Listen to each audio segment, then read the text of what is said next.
নিউজিল্যান্ডের বিপক্ষে দারুণ জয়ের পর এবার বড় সুখবরের অপেক্ষায় বাংলাদেশ ক্রিকেট দল।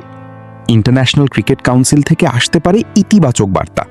বিশেষ করে ওয়ানডে র্যাঙ্কিং ও রেটিং পয়েন্টে উন্নতির কারণে নতুন আশায় বুক বাঁধছে টাইগাররা। ঘরের মাঠে প্রথম ম্যাচে হারের পর দ্বিতীয় ম্যাচে ঘুরে দাঁড়ায় বাংলাদেশ ন্যাশনাল ক্রিকেট টিম।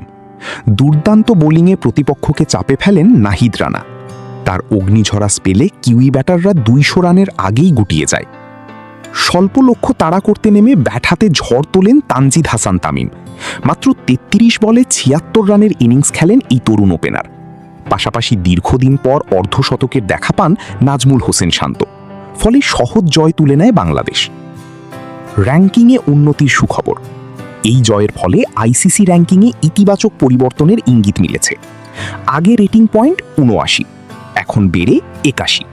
যদিও অবস্থান অপরিবর্তিত থেকে নবম স্থানেই রয়েছে দল, তবে রেটিং পয়েন্ট বৃদ্ধি ভবিষ্যতের জন্য বড় ইতিবাচক দিক। সামনে আরও সুযোগ। সিরিজের শেষ ম্যাচে জয় পেলে রেটিং পয়েন্ট আরও বেড়ে 83-তে পৌঁছাতে পারে।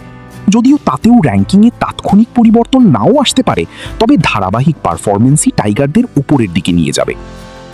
ব্যক্তিগত র্যাঙ্কিংয়েও উন্নতির সম্ভাবনা। এই সিরিজ শেষে ব্যাটিং ও বোলিং দুই বিভাগেই উন্নতির আশা করা হচ্ছে।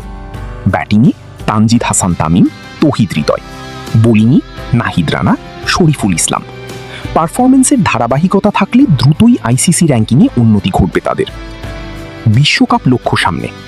সবকিছুর মূল লক্ষ্য এখন আইসিসি ক্রিকেট ওয়ার্ল্ড কাপ 2027। বড় দলগুলোর বিপক্ষে ধারাবাহিক জয় পেলে র্যাঙ্কিংয়ে উন্নতি হবে, আর তাতেই বিশ্বকাপের পথ আরও সহজ হবে বাংলাদেশের জন্য। শেষ কথা, নিউজিল্যান্ডের বিপক্ষে এই জয় শুধু একটি ম্যাচ জেতা নয়, এটি আত্মবিশ্বাস, র্যাঙ্কিং উন্নতি এবং ভবিষ্যতের বড় মঞ্চে ভালো করার শক্ত ভিত তৈরি করার একটি বড় পদক্ষেপ।